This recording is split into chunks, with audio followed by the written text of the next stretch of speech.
नमस्ते दोस्तों, कैसे हैं आप। मैं Sujeet Kumar incredible IAS academy में आपका हार्दिक स्वागत करता हूं। आज का वीडियो जो चलेगा सिंधु सभ्यता का, प्राचीन भारत में ये दूसरी क्लास होगी। इससे पहले जो है हम लोग देखे हैं पाषाण काल को बेहतरीन तरीके से समझ पाए, और अब जो है सिंधु सभ्यता को समझने की कोशिश करेंगे। ये एक ऐसा चैप्टर है जहां से हमेशा, चाहे वो प्रीलिम्स में हो, चाहे वो मेंस में हो, चाहे वो इंटरव्यू में हो, हर जगह से यहां से क्वेश्चन पूछा जाता है। अगर ऑप्शनल आप लिए हैं हिस्ट्री तब भी पूछा जाएगा, ऑप्शनल नहीं लिए हैं हिस्ट्री तब भी यहां से पूछा जाएगा क्वेश्चन। हमेशा आप कोशिश करते हैं इसको रटने की, चाहे लुसेंट से या अदर कहीं भी फैक्चुअल वाली बुक से, लेकिन फिर भी कहीं ना कहीं कंफ्यूजन रह जाता है, जिसकी वजह से सिंधु सभ्यता से हर बार आयोग क्वेश्चन पूछता है, पर हर बार गलत हो जाती है आपकी आंसर। लेकिन अब और इसके बाद से आपका गलत बिल्कुल भी नहीं होगा, क्योंकि अब या तो डायरेक्ट आंसर आएगा, या फिर अगर आंसर नहीं आएगा तो ऑप्शन से आप क्लिक करके उसको समझ जाइएगा। तो चलिए दोस्तों, वीडियो को स्टार्ट करने से पहले एक बात और बता दूं। जैसे ही लॉकडाउन समाप्त होगा, आप लोग कोशिश कर लिए होंगे और या फिर कोशिश कर रहे होंगे किसी संस्था में एडमिशन करवाने की, तो आपके पास में एक बेहतरीन और बेस्ट ऑप्शन है sure success civil services classes, जहां पे बीपीएससी के बदलते पैटर्न के अनुसार से ही यहां पे सिखाया जाता, पढ़ाया नहीं जाता है। यही वजह है कि 65th बीपीएससी प्रीलिम्स में 30+ रिजल्ट हम लोग दे सके। और मेंस की बात है तो आप लोगों का प्यार, ऊपर वाले की दुआ और हम लोग की मेहनत जो है आगे भी रंग लाएगी। ग्रुप डिस्कशन डेली होता, चाहे प्रीलिम्स हो या फिर मेंस की क्लास हो। पर डे क्लास है, पर डे टेस्ट है, वीकली टेस्ट है। और सबसे बड़ी बात, जिस राज्य में हम निवास कर रहे हैं वहां लोगों की इकोनॉमी स्थिति जो है बहुत खराब है, और आज के डेट में कोरोना की वजह से जो है इतने दिन लॉकडाउन हुआ तो स्थिति और भी खराब हो गई। तो ऐसे कंडीशन में सबसे कम फीस में पूरे पटना में एकमात्र संस्था श्योर सक्सेस, जहां पे बच्चों के पैसों से ज्यादा अहमियत उसके सपनों को दिया जाता है। अगर और अधिक जानकारी चाहिए तो नीचे का जो नंबर डिस्प्ले हो रहा 9334710148 पे आप कभी भी किसी भी टाइम में कांटेक्ट करके किसी भी इंफॉर्मेशन को ले सकते हैं। तो चलिए दोस्तों, आज का सेशन सिंधु सभ्यता को जो है स्टार्ट करेंगे, और इतिहास को इतिहास की तरह मत पढ़ो, वरना यह बोझ हो जाएगा। सच्ची बता रहा हूं, इतिहास को कहानी की तरह पढ़ो, तब इतिहास पढ़ने का एक अलग मजा आएगा, और तब लगेगा कि हां, इतिहास वाकई में सारे सब्जेक्ट में सबसे इंटरेस्टिंग है। लेकिन तब जब कहानी की तरह पढ़ोगे, इतिहास की तरह पढ़ोगे, या इतिहास की तरह कोई भी टीचर आपको पढ़ा रहा, तो बिलीव मेरा, मान लो इतिहास आपके लिए सबसे बोरिंग सब्जेक्ट है। इस पीसीएस के और यूपीएससी के जो पूरी यात्रा है, ये यात्रा वृत्तांत में हिस्ट्री जो है सबसे बड़ी चैलेंज है। लेकिन अगर हिस्ट्री को कहानी की तरह पढ़ो तो सबसे इंटरेस्टिंग हिस्ट्री है। तो चलिए आज सिंधु सभ्यता को कोशिश करते हैं समझने की। यहां मैं फॉर्मेटिंग दे दिया हूं, यहां पे कोई भी पॉइंट नहीं लिखा हूं, क्योंकि जो भी पॉइंट इंपॉर्टेंट लगे, जो मैं बोलूं उसको नोट डाउन आप कर लीजिएगा। क्योंकि फॉर्मेटिंग अगर आपको समझ में आ गया, फॉर्मेटिंग अगर दिमाग में रह गया, तो आसानी से क्वेश्चन को टैकल कर लोगे और बेहतरीन मार्क्स लेके इंटरव्यू कॉल आपके घर पे आ जाएगा। आपको बिलीव नहीं हो रहा होगा मेरी बात को, मुझे पता है। क्यों? इसलिए क्योंकि अभी तक आप मेंस नहीं दिए हो। जिस दिन मेंस दे दोगे और बड़ी बड़ी ग्रंथ लिख के अपने ताखे पे, अपने अलमारी में रख चुके हो, वो भी काम नहीं करेगा, तौल के भाव में बिक जाएगा। वहां सिर्फ जिस तरीके से टाइम दौड़ता है, जिस तरीके से प्रेशर होता है, जिस तरीके से चैलेंज होता है, जो दिमाग में होता है वही बाहर निकलता है। दिमाग के बाहर का चीज तो ऑलरेडी बाहर ही रह जाता है। सच्ची बता रहा हूं, एक बार मेंस देके देखो, आप खुद बता दोगे हां सर आपने सच बताया। फॉर्मेटिंग इंपॉर्टेंट है। फॉर्मेटिंग अगर दिमाग में है तो सारा खेल आपके चुटकियों में है। आइए सबसे पहले सिंधु घाटी सभ्यता को फॉर्मेटिंग से आपको समझाने की कोशिश करते हैं। इसकी फॉर्मेटिंग जो सबसे पहले होगी, हमें पढ़ना क्या है। सबसे पहले इसकी भूमिका को पढ़ना। किसी भी चैप्टर को पढ़ने के लिए उसकी भूमिका को पकड़ते हैं, क्या इसकी भूमिका थी। उसके बाद जो है इसकी उत्पत्ति कैसे हुई, उसके बाद इसका कालक्रम क्या रहा, समय क्या रहा इसका, उसके बाद इसका विस्तार कहां तक रहा सिंधु घाटी सभ्यता की, उसके बाद महत्वपूर्ण स्थल और विशेषताएं इसकी क्या थी, उसके बाद हम लोग देखेंगे सामाजिक एवं सांस्कृतिक इसकी जो स्थितियां थी सिंधु घाटी सभ्यता की वो कैसी थी, वहां के समाज कैसा था, वहां का संस्कृति कैसा था, वो सब जानने की कोशिश करेंगे। जहां पे देखा जाएगा कौन से देवी देवताओं की पूजा किया करते थे। अगर कहीं कहीं देखोगे तो शैव की पूजा होती थी, कहीं कहीं जो है उर्वरता भूमि की पूजा की जाती थी, कहीं कहीं पेड़ों की पूजा की जाती थी। तो उस टाइम में कैसी संस्कृतियां थी वो हमें यहीं से दिखेगा निकल के। वहां की अर्थव्यवस्था यानी आर्थिक स्थिति कैसी थी वो भी हमें इसी में देखना होगा। उसके बाद वहां की राजनीतिक परिवेश कैसा था उसको भी समझना होगा, और पतन के क्या कारण रहे इसको भी हमें जानना होगा। लेकिन सबसे बड़ी बात यहां पे क्या होती है कि सिंधु घाटी सभ्यता जो है इसमें जो है लिपि वो तो मिली है, लेकिन उसे पढ़ा नहीं जा सकता है, यानी कि आध ऐतिहासिक है, जिसको पढ़ा ही नहीं जा सकता है। तो अगर पढ़ा नहीं जा सकता है तो ऐसे कंडीशन में क्या होगा, तो ऐसे कंडीशन में क्या होगा, वहां से जो प्राप्त हुए बर्तन होंगे, वहां से जो प्राप्त हुए औजार होंगे, वहां से जो प्राप्त हुए मिट्टी के मृदभांड होंगे, इसी सब चीजों से जो है हम वहां पे पता करेंगे कि हां, इस पुरातात्विक स्रोत से यहां की कैसी राजनीति थी, कैसी सांस्कृतिक थी, कैसी सामाजिक थी, कैसी आर्थिक थी, और इसके पतन के लास्ट में क्या कारण रहे। सिंधु घाटी सभ्यता, ये जो है पूरी तरीके से फॉर्मेटिंग है। अगर ये दिमाग में आपका फिट हो गया तो फिर सिंधु घाटी सभ्यता जो है आपके हाथों में है। बताइए है या नहीं है। अब एक एक करके पॉइंट बाय पॉइंट से समझते हैं। यहां तक हो गया, लेकिन यहां से भूमिका से पहले आपको एक बात बता दें कि यह सभ्यता जो है पश्चिमोत्तर भारत में फैली थी। अब आप मैप निकालिए, जितना देर आप सुन रहे हैं प्लीज इसको पॉज कीजिए और मैप निकालिए। पश्चिमोत्तर भारत कहां पे होगा। अगर मान लीजिए कि ये मैप बना रहा हूं, ऐसे मैप तो नहीं बनता मुझसे, लेकिन फिर भी कोशिश कर रहा हूं, तो ये पश्चिमोत्तर भारत ये हुआ, मतलब क्या हुआ, ये उत्तर हुआ, ध्यान रखिए, ये उत्तर हुआ और ये क्या हुआ, पश्चिम। तो इसके बीच का जो रीजन हुआ, क्षेत्र जो हुआ, ये होगा क्या, पश्चिमोत्तर भारत। यानी कि पश्चिमोत्तर भारत में जो ये सिंधु घाटी सभ्यता थी ये फैली हुई थी। क्लियर हो रहा है ना। और ये पश्चिमोत्तर भारत में कहां कहां थी, तो इसको भी थोड़ा सा आपके दिमाग में पूरी तरीके से याद होना चाहिए। आपका अगर देखा जाए तो सबसे पहले अगर चले जाइए तो पाकिस्तान में, उसके बाद हिंदुस्तान में भी फैला हुआ था, उसके बाद जो था थोड़ा सा और आगे अगर बढ़ चले जाइए तो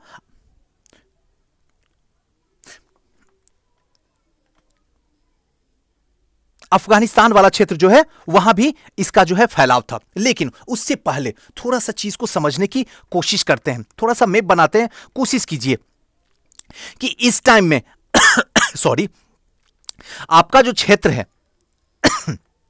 हिंदुस्तान वाला क्षेत्र में, मांडा कश्मीर को ले लीजिए, दैमाबाद ये कहां पे चला जाएगा, सीधा आपका महाराष्ट्र में चल जाएगा, और ऊपर में चले जाए यूपी मेरठ वाला क्षेत्र में, और नीचे में अगर थोड़ा सा और आगे जाने की कोशिश कीजिएगा तो आपका कहां पे चला जाएगा, सीधे आगे बढ़ने के बाद सीधे पाकिस्तान में एंटर कर जाएगा।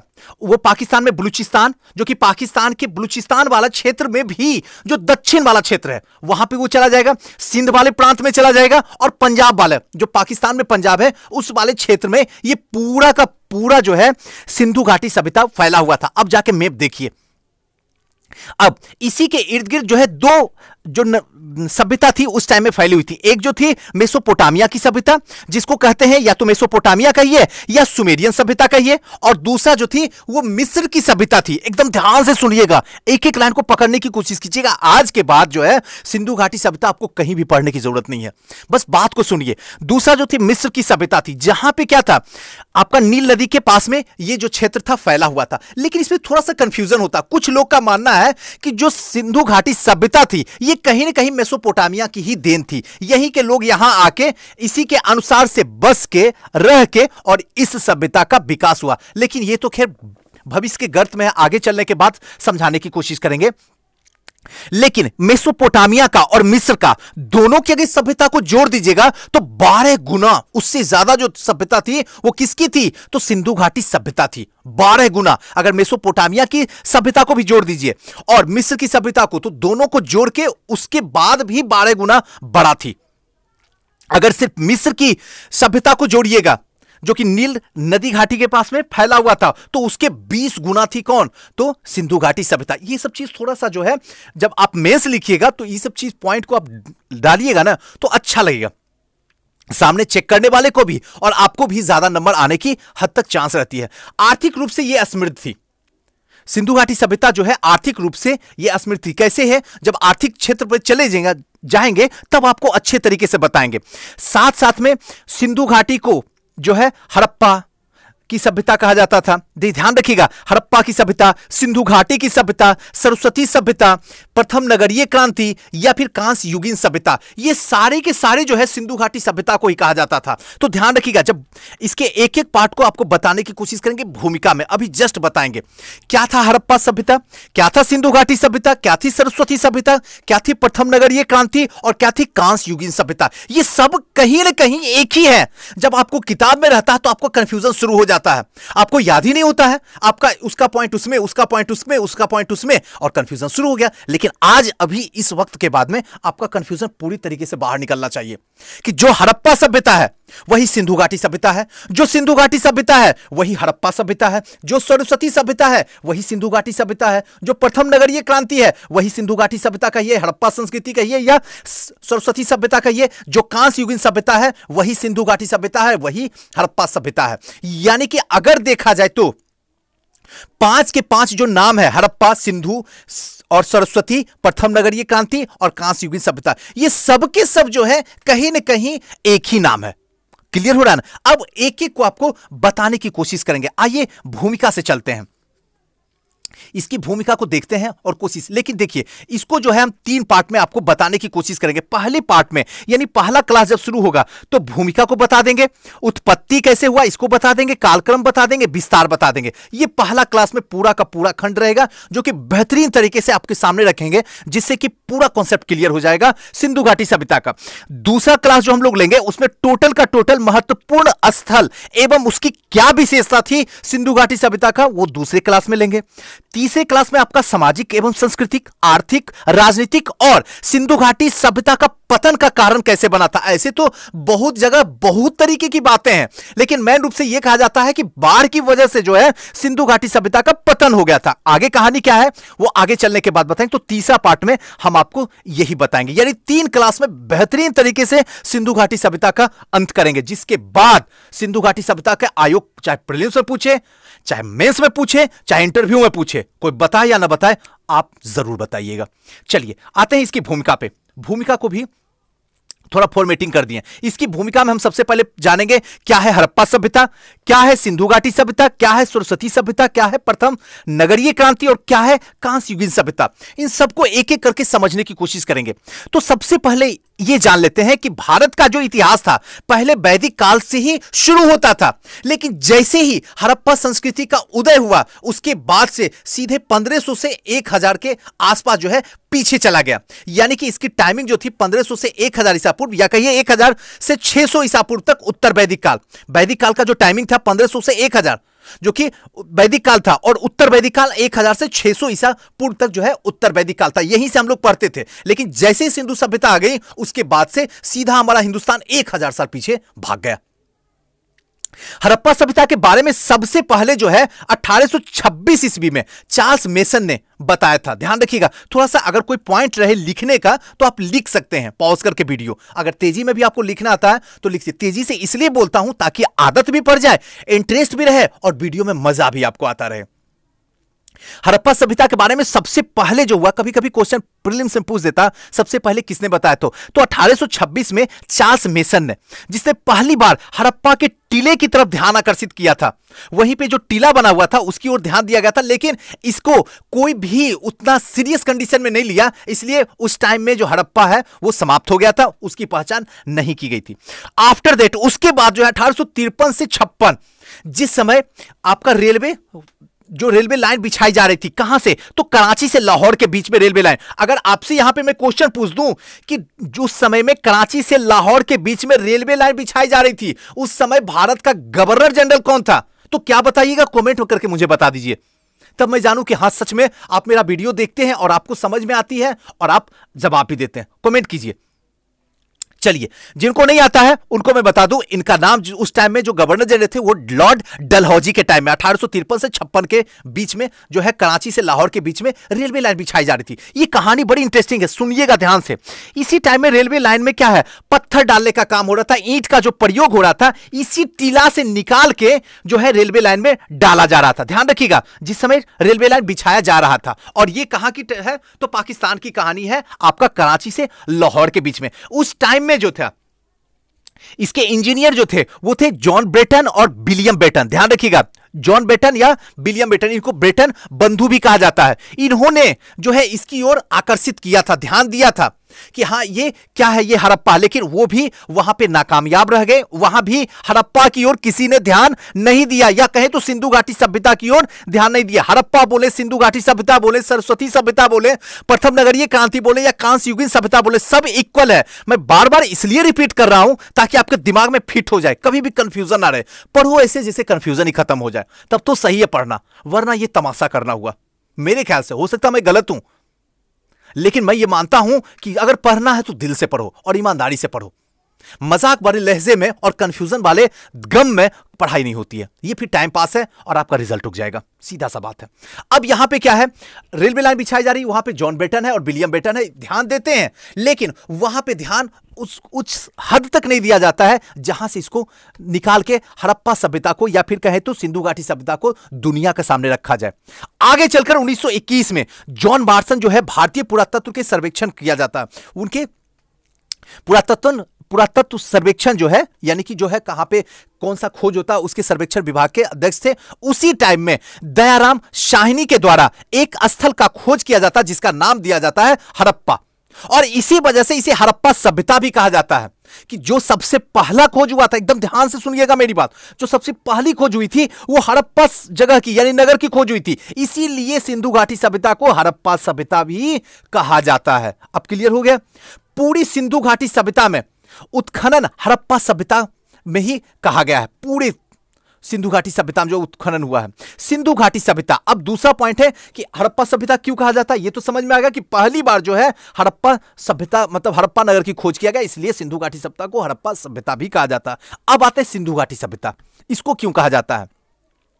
जब शुरू में इस स्थल की खोज हुई थी तो अधिकांश स्थल जो मिले थे वो सिंधु नदी के तट के आसपास वाले क्षेत्र में पाई गई थी, इसलिए इसे सिंधु घाटी सभ्यता कहा गया। बताइए, कभी कभी कंफ्यूज होइएगा, कभी भूल पाइएगा, आराम से किसी को भी बता सकते हैं, किसी को भी पढ़ा सकते हैं आप, अगर इस तरीके से आप लेक्चर को सुनिए तो।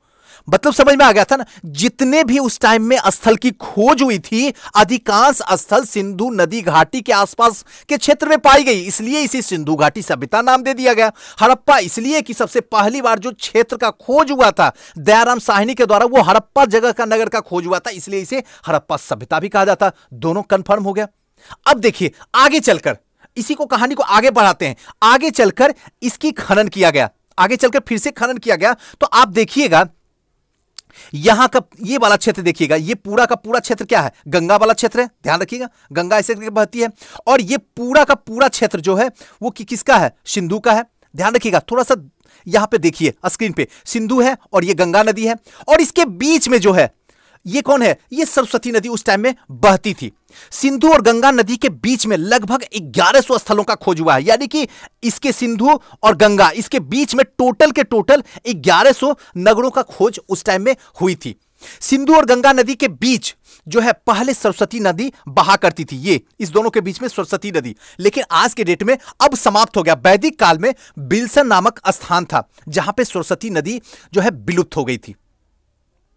अब आधुनिक समय में अगर देखा जाए तो राजस्थान की घग्गर नदी है, वहीं को उसी को जो है सरस्वती नदी कहा जाता है। ध्यान रखिएगा, राजस्थान के घग्गर नदी को ही सरस्वती नदी कहा जाता है आधुनिक, अभी प्रेजेंट टाइम में, मॉडर्न में।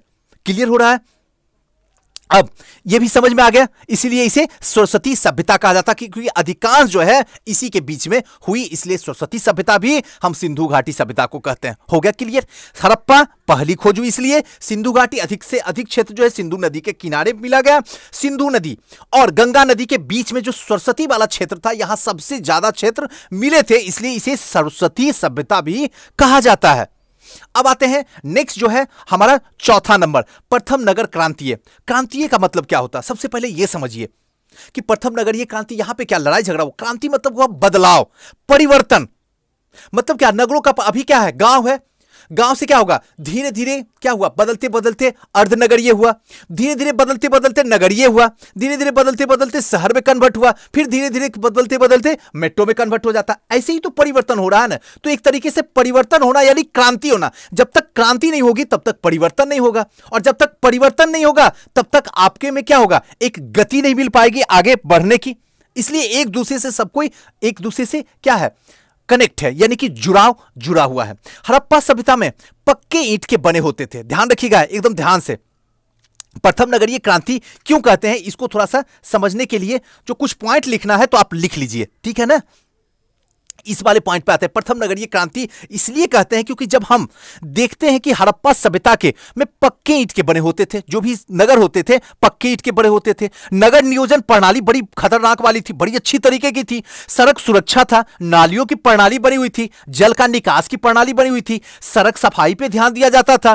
पूरे नगर जो है कहीं ना कहीं ग्रिड में ही बसा हुआ था, इसीलिए इसे प्रथम नगरीय जो है सभ्यता भी कहा गया है, या प्रथम नगरीय क्रांति भी इसे कहा गया है। किसको? तो सिंधु घाटी सभ्यता को। क्या कभी भूलिएगा? आपको लगता है कभी भूलिए? बताइए, कभी नहीं भूलिएगा। और हड़प्पा सभ्यता में कुल 1400 स्थलों का खोज हुआ, परंतु 7 को ही नगरों की संज्ञा दी गई है। बहुत इंपॉर्टेंट है प्रीलिम्स के लिए, याद रखिएगा। टोटल 1400 स्थलों का खोज हुआ, लेकिन 7 को ही नगरों की संज्ञा दी गई थी। और उस समय मोहनजोदड़ो में 40,000 लोग रहते थे। उस टाइम में मोहनजोदड़ो क्या है? हड़प्पा में ही एक जगह का नाम है। अगर सिंधु घाटी सभ्यता में एक नगर का नाम है मोहनजोदड़ो, उस टाइम में 40,000 लोग निवास करते थे, जो अपने आप में एक बहुत बड़ी बात है। भारत में पहली बार नगरों का उदय जो है हड़प्पा में ही होता है। अगर कोई पूछेगा कि भारत में पहली बार नगरों का उदय हड़प्पा में ही होता है, तो यह थी प्रथम नगरीय क्रांति भी कहा जाता है सिंधु सभ्यता को।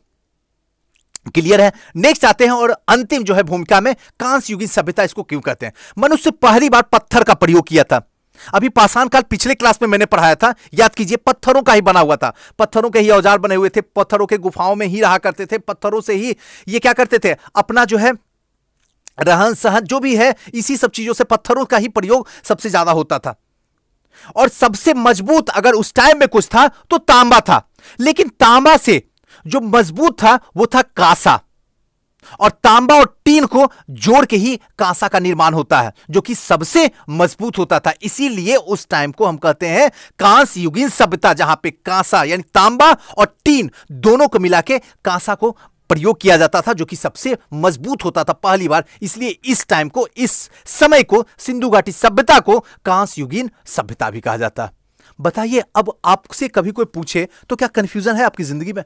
जरा बताइए तो। सिंधु सभ्यता को चाहे सिंधु सभ्यता कहें, चाहे हड़प्पा सभ्यता कहें, चाहे सरस्वती सभ्यता कहें, प्रथम नगरीय क्रांति कहें, कांस्य युगीन सभ्यता कहें, सब आपको पता हो गया कि कहां से।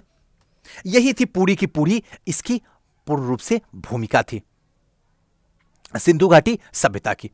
अब आते हैं, नेक्स्ट है इसकी उत्पत्ति क्या थी। उत्पत्ति को देखते हैं। उत्पत्ति में जो है मेसोपोटामिया या फिर सुमेरियन सभ्यता, दोनों इक्वल ही है। उसके बाद ईरान बलूचिस्तानी की सभ्यता, और लास्ट में जो है, एक सेकेंड, उत्पत्ति देख रहे हैं, और लास्ट में जो है वो है सोथी संस्कृति का विकसित रूप। ध्यान रखिएगा, सोथी संस्कृति का विकसित रूप। एक एक करके आपको समझाने की कोशिश करते हैं और आप समझने की कोशिश कीजिएगा। हड़प्पा संस्कृति नगरीय रूप में मिला था। ध्यान रखिएगा, कोई भी नगर में नहीं होता था, ये ग्रामीण जो है वो नगर का बना था। मतलब क्या है, कोई भी नगर जो है पहले जो है ग्रामीण रहा होगा, उसके बाद अर्धनगर ये बना होगा, उसके बाद ही उन नगर में परिवर्तन हुआ होगा। ये तो आप कंफर्म अच्छे तरीके से जान रहे हैं, क्योंकि इसकी उत्पत्ति के बारे में जान रहे हैं तो पहले जानना पड़ेगा कि अगर नगर है तो इसका सीधा सा मतलब है कि पहले वो ग्रामीण रहा होगा, उसके बाद समय के अनुसार से, बदलते परिवेश के अनुसार से वो नगर में बदला होगा। कुछ लोग ने कहा कि बाहर के लोग आकर उन्होंने ही यहां पे इस नगर को विकसित किया, सिंधु घाटी सभ्यता को। कुछ विद्वानों का ऐसा मतभेद है, लेकिन यह भी कहीं ना कहीं मतभेद है कि सिंधु घाटी सभ्यता में कहीं दूसरी जगह से लोग आके निवास किए तब सिंधु घाटी सभ्यता हुआ। तो कहीं ना कहीं यह इशारा करते हैं कि मेसोपोटामिया के ही लोग आके सिंधु घाटी सभ्यता की जो है उत्पत्ति किए थे। यह कहीं ना कहीं एक विवाद का मतभेद है। कुछ लोग मेसोपोटामिया के लोग आए और हड़प्पा सभ्यता की तरह जो है भेष बदल के वहां के निवासी बनके जो है इसको विकसित किए। यह भी कहीं न कहीं मनगढ़ंत कहानी है, आगे जाके सारा का सारा प्रूफ हो जाएगा तब जब हम मेसोपोटामिया की सभ्यता को देखेंगे और हड़प्पा की सभ्यता देखेंगे, दोनों में क्या अंतर है, तो वहां जाके पूरा दूध का दूध पानी का पानी होगा। लेकिन अभी कुछ मतभेद है जो विद्वानों में, जो इतिहासकारों में है, तो उसको थोड़ा सा समझ लेते हैं। सिंधु घाटी सभ्यता की उत्पत्ति के रूप में कुछ लोग जो है सुमेरियन और मेसोपोटामिया की सभ्यता को स्वीकार करते हैं। कुछ ऐसे विद्वान भी हैं जो ये कहते हैं कि सिंधु घाटी सभ्यता की जो उत्पत्ति है वो कहीं ना कहीं मेसोपोटामिया की सभ्यता का ही है या सुमेरियन सभ्यता का ही है, इसी की देन मानते हैं। अब नेक्स्ट जो है ईरानी बलूचिस्तानी की सभ्यता।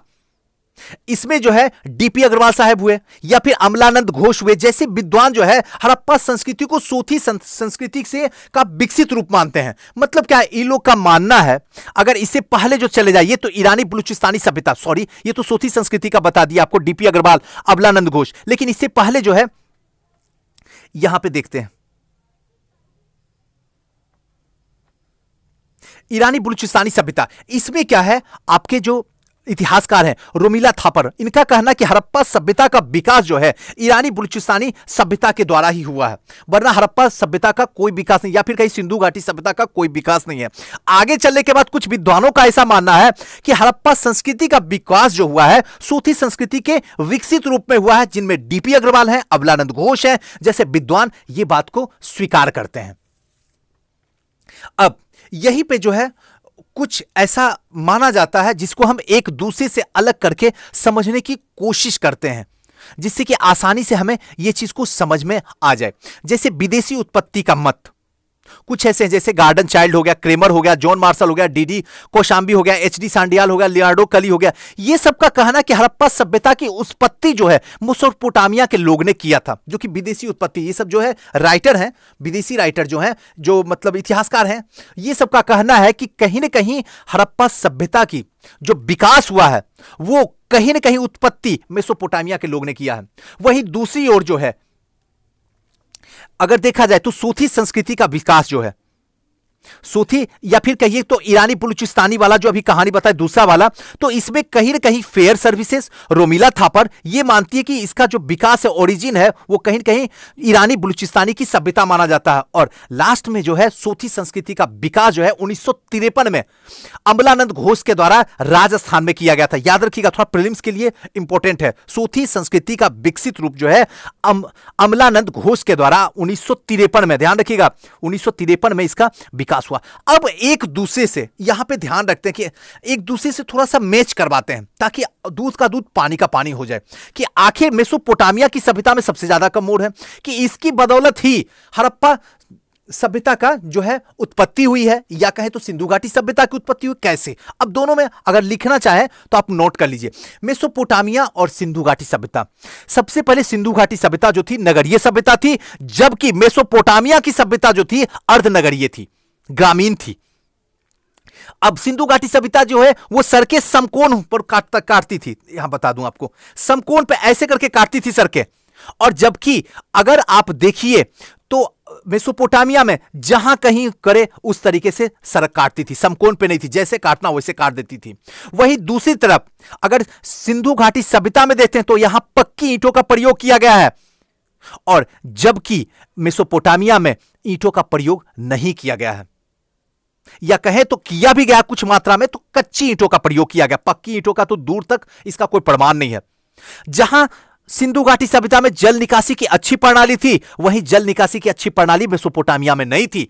जहां एक और कहीं भी मंदिर नहीं पाई गई है, कहां पे, तो याद रखिएगा सिंधु घाटी सभ्यता में कहीं भी मंदिर नहीं पाई गई है। बहुत बार क्वेश्चन देता है और आपको फंसा देता है कि यहां कहां पे मंदिर नहीं पाई गई, तो यहां कहीं भी मंदिर नहीं पाई गई, लेकिन मेसोपोटामिया में मंदिर पाई गई है।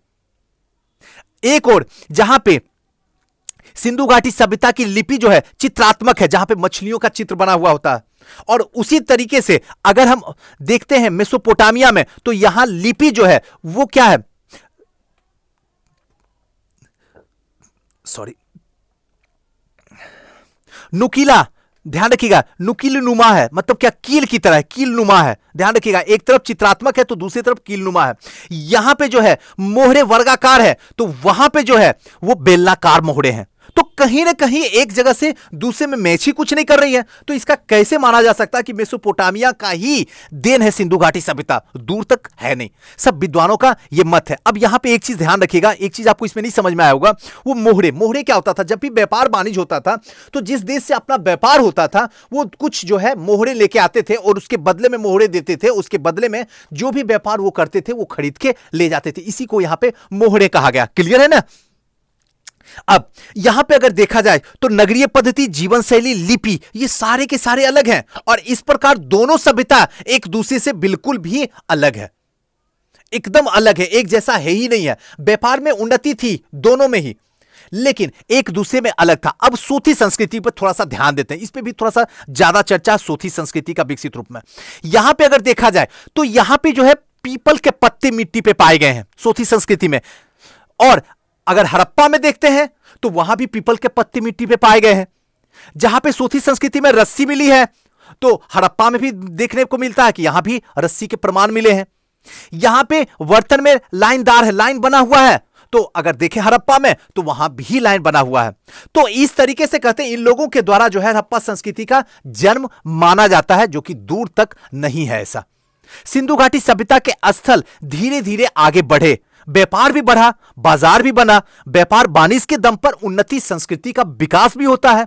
सिंधु घाटी सभ्यता का जल संस्कृति के द्वारा एक दूसरे के संस्कृति के साथ में जुड़ने, जैसे व्यापार वाणिज्य के लिए जो है लोथल जो था क्या था उस टाइम के वहां के बंदरगाह थे, तो वहां से क्या होता था व्यापार वाणिज्य का रास्ता जो है क्या था खुला हुआ था, नदी मार्ग से, समुद्र मार्ग से, रास्ते से, तो वहां से एक दूसरे के संस्कृति से जुड़ाव भी बनता है। हड़प्पा संस्कृति पहली ग्रामीण सभ्यता थी, फिर भी अर्धनगरीय बनी थी, फिर भी नगरीय सभ्यता बनी, और इसके पीछे जो है कहीं ना कहीं विस्तृत व्यापारिक जो है जाल फैला हुआ था, और इसी की उत्पत्ति में इसका मत माना जाता था कि जब इतनी बड़ी नगरीय सभ्यता थी इसके पीछे कहीं ना कहीं व्यापार वाणिज्य का ही हाथ था।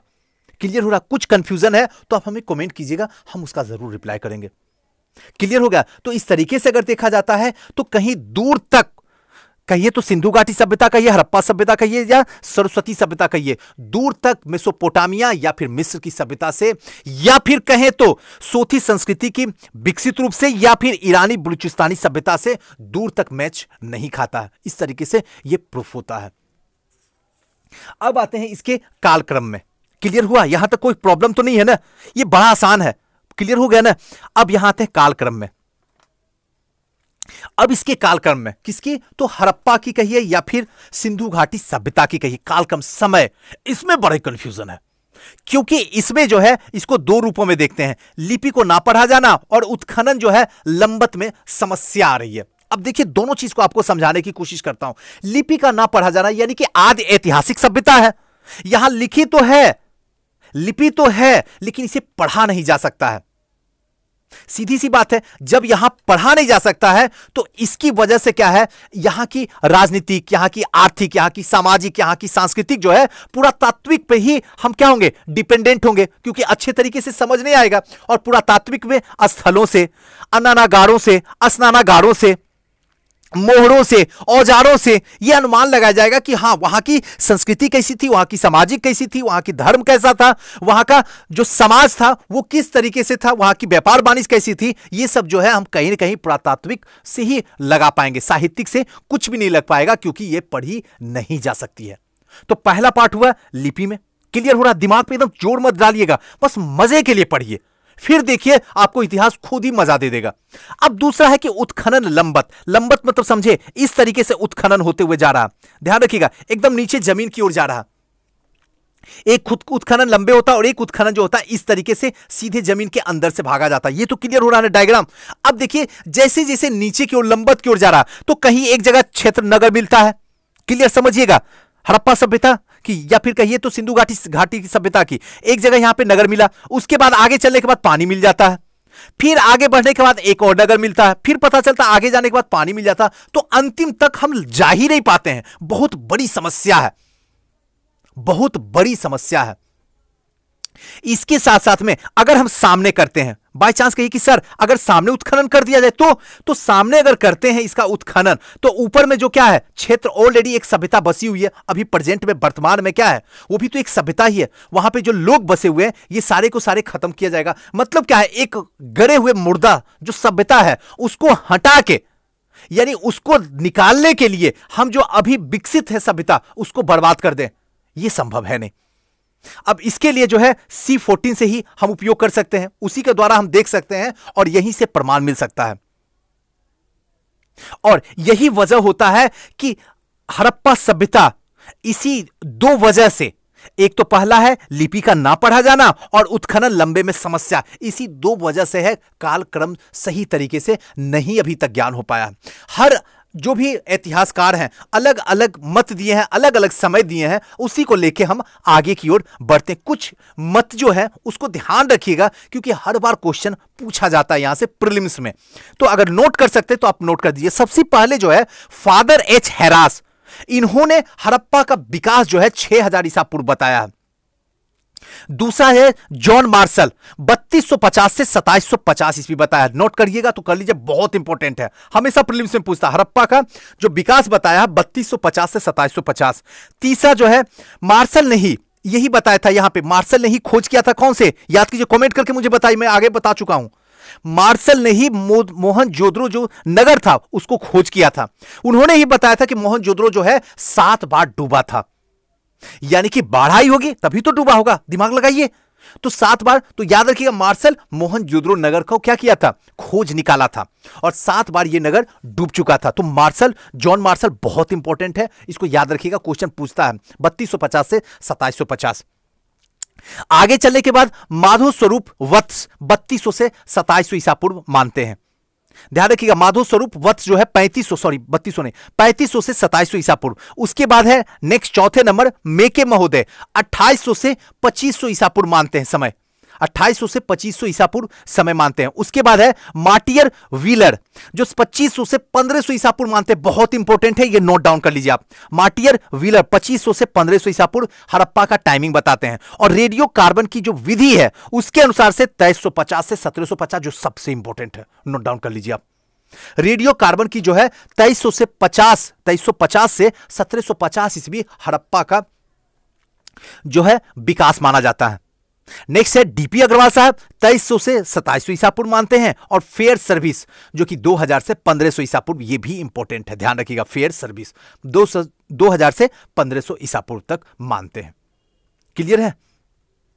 अब इसका नेक्स्ट पार्ट की ओर चलते हैं हम लोग। अब आते हैं, यही था पूरा का पूरा, हमने आपको बताया इसका कालक्रम में क्या समस्याएं आ रही। एक तो लिपि का पढ़ा ना जाना, उत्खनन लंबत यानी सीधे जमीन की ओर होना, जिसकी वजह से कहीं नगर मिलता है, कहीं पानी मिलता है, फिर कहीं नगर मिलता है, और फिर पानी है जो कि सही तरीके से अंतिम मोड़ तक हम नहीं जा पा रहे हैं और सीधी ओर कर नहीं सकते, क्योंकि ऑलरेडी एक सभ्यता अभी प्रेजेंट टाइम में, वर्तमान में ऑलरेडी लोग बसे हुए हैं, उसको हटा के मरी हुई सभ्यता को हम नहीं निकाल सकते।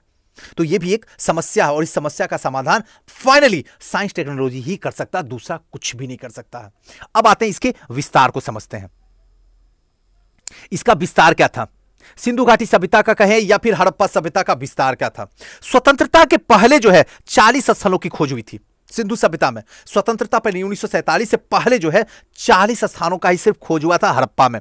और स्वतंत्रता के बाद वर्तमान में 1400 स्थलों की खोज हो चुकी है। अभी वर्तमान में 1400 स्थलों की हड़प्पा में खोज हो चुकी है। अब 1400 स्थलों में कहां से हुई है, इसको थोड़ा सा समझने की प्रयास करते हैं। ये जो फॉर्मेटिंग बनाया हूं ना, इसका स्क्रीनशॉट लेके अपने पास रख लीजिए, बहुत काम देने वाला है। अब जो है यहां पे देखिए, सबसे पहले अफगानिस्तान है, उसके बाद पाकिस्तान है, उसके बाद भारत है।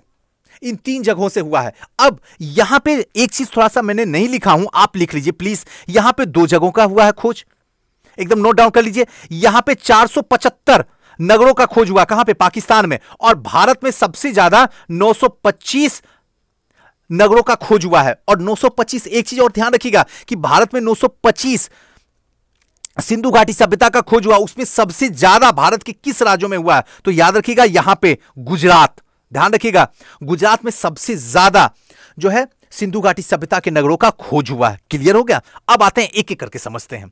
अफगानिस्तान में 2 हुआ है, एक जो है मुंडीगाक और दूसरा जो है सतुर्घुई, ध्यान रखिएगा सतुर्घुई 2। और पाकिस्तान में जो है बलूचिस्तान के दक्षिण छोर में हुआ है, दूसरा जो है सिंध प्रांत में हुआ है, और पंजाब क्षेत्र में हुआ है। यही 3 क्षेत्र में जो है सबसे ज्यादा हड़प्पा सभ्यता की खोज हुई है। भारत में अगर देखा जाए तो आपका 925 है टोटल, जिसमें गुजरात में सबसे ज्यादा सिंधु सभ्यता की नगरों की खोज हुई है। और उसमें सबसे पहले जो है जम्मू कश्मीर, पंजाब, हरियाणा, उत्तर प्रदेश, राजस्थान, गुजरात और महाराष्ट्र, इन सब जगहों पे भारत में खोज हुई है। अब थोड़ा सा जो है इसको इंपॉर्टेंट देखते हैं कि किस तरीके का जो है उस टाइम में सिंधु सभ्यता थी, सिंधु घाटी सभ्यता किस टाइप की थी। तो कभी कभी पूछता है कौन से आकार का था, त्रिभुजाकार, चतुर्भुजाकार, या फिर आयताकार, या फिर गोलाकार, तो इस चीज को ध्यान रखिएगा। अब देखिए एक चीज इंपॉर्टेंट है, उत्तर दक्षिण, यानी कि उत्तर से दक्षिण का जो क्षेत्र का फैलाव था वो 1400 किलोमीटर में था, सिंधु घाटी सभ्यता की बात कर रहा हूं। और पश्चिम से पूरब कहिए या पूरब से पश्चिम कहिए तो 1600 किलोमीटर था। यह चीज इंपॉर्टेंट है, ध्यान रखिएगा। अब यहां पे ध्यान रखिएगा कि ये जो है जलीय सीमा है, जलीय सीमा में इसका फैलाव जो था वो था 1300 किलोमीटर, ध्यान रखिएगा 1300 किलोमीटर था। अब देखिए यहां पे उत्तर दक्षिण पूरब पश्चिम, अब इस क्षेत्र को इस तरीके से अगर मिलाते हैं तो आपको जो है क्या बन रहा है, त्रिभुजाकार क्षेत्र बन रहा है। क्लियर हो रहा है ना। तो इस टाइम में अगर देखा जाए तो हड़प्पा संस्कृति का पहला क्षेत्रफल जो था, पहले जो क्षेत्रफल था वो टोटल जो था 12,99,600 किलोमीटर स्क्वायर, और अभी जो वर्तमान में हो गया है वो 20 लाख वर्ग किलोमीटर फैलाव हो गया है। अब जो भारत में है थोड़ा सा इसको देख लेते हैं, भारत वाले क्षेत्र को यहां पे, और एक एक क्षेत्र को देखने की कोशिश करते हैं। आपका अगर अफगानिस्तान वाला क्षेत्र देखिएगा तो अफगानिस्तान में मुंडीगार्क, सुतुर्गुई, ये दोनों तो है ही है, इसको तो याद ही हो गया आपको। अब पाकिस्तान में बलूचिस्तान वाला क्षेत्र को देखते हैं, अगर नोट कीजिएगा तो कर लीजिए। यहां पे सुतकांगडेरो, सुतकोटदा, उसके बाद बालकोट, डाबरकोट, ठीक है, ये सब क्षेत्र जो है आपका कहां पे, बलूचिस्तान के दक्षिण में ही। सिंध वाले प्रांत में अगर जाके देखिएगा तो सिंध वाले प्रांत में आपको मोहनजोदड़ो, चाहुंदरो, कोटदीजी, अमड़ी, अलीमुराई, जोड़ीदरो, ये सब क्षेत्र जो है आपका सिंध वाले प्रांत में आएगा। आप नोट डाउन कीजिएगा तो कर लीजिए, सिंध वाले प्रांत में। अब आएगा आपका पंजाब वाले क्षेत्र में, यहां पे आएगा क्या, हड़प्पा, रहमान डेरी, जलीपुरम, चकखोले, डेरा इस्लाम, ये सब क्षेत्र जो है आपको पंजाब वाला क्षेत्र में आएगा। क्लियर हो रहा है या नहीं हो रहा, ध्यान रखिएगा। अब आते थोड़ा सा लौट के आपको कि थोड़ा जो है हिंदुस्तान वाला क्षेत्र में आपको बता देता कि थोड़ा सा कंफ्यूजन दूर हो जाए। और सबसे पहले पंजाब में आते हैं। अगर जम्मू कश्मीर में आएंगे तो वो तो पता ही है, मांडा वहां चला जाएगा। पंजाब में आते हैं, पंजाब में आएंगे तो रोपर, चकवाड़ा, 86, ये सब क्षेत्र जो है वो पंजाब वाला क्षेत्र में है। नोट डाउन कर लीजिए, बहुत इंपॉर्टेंट है। अब हरियाणा वाला क्षेत्र में देखते हैं। हरियाणा वाला में राखीगढ़ी, हमेशा क्वेश्चन पूछा जाता है, बनावली, मिताथल, बालू, कुनाल और सिसवल, ये सारा का सारा क्षेत्र जो आएगा वो कहां आएगा, आपका हरियाणा में आएगा। राखीगढ़ी, बनावली बहुत इंपॉर्टेंट है, मिताथल भी इंपॉर्टेंट है, बालू कुनाल भी इंपॉर्टेंट है और सिसवल भी इंपॉर्टेंट है। नेक्स्ट है, आते हैं राजस्थान में। राजस्थान में कालीबंगा जो कि काले रंग की चूड़ियां, ये बहुत इंपॉर्टेंट है। नेक्स्ट आते हैं सीधे उत्तर प्रदेश में। उत्तर प्रदेश में अगर आइएगा तो आपका सहारनपुर, सहारनपुर में दो क्षेत्र, बड़ा गांव और हुलास, और मेरठ में आलमगीरपुर, ये दोनों जगह उत्तर प्रदेश। अगर यूपी पीसीएस वाले हैं तो आप ध्यान से इसको समझ लीजिएगा। अब आते हैं गुजरात में। गुजरात में दो क्षेत्र हैं। गुजरात में अगर नॉर्थ में देखिएगा गुजरात के क्षेत्र को, गुजरात के, तो कच्छ की खाड़ी और साउथ में खंबात की खाड़ी, ये दोनों में कच्छ की खाड़ी में सुतकोदा, धौलावीरा, देसलपुर, और खंबात की खाड़ी में अगर जाके देखिएगा तो लोथल, रंगपुर, उसके बाद भगतारक, मेथम और शिकारपुर, ये सारे के सारे खंबात की श्रेणी में आएंगे। महाराष्ट्र में आके देखिएगा तो दैमाबाद जो है महाराष्ट्र में आ जाएगा। तो इस तरीके से पूरा का पूरा जो है हमने कोशिश किया कि भूमिका समझा दें, उत्पत्ति समझा दें, कालक्रम समझा दें, इसका विस्तार समझा दें। ये चारों के चारों फर्स्ट क्लास में था, जो कि बेहतरीन तरीके से हमने समझा दिया। अब अगर कोई कंफ्यूजन हो तो हमें बताइए, और कैसा वीडियो लगा हमें जरूर बताइएगा, क्योंकि आपके कमेंट का इंतजार मुझे रहता है। और हो सके तो वीडियो को शेयर कर दीजिए। थैंक यू, नमस्कार।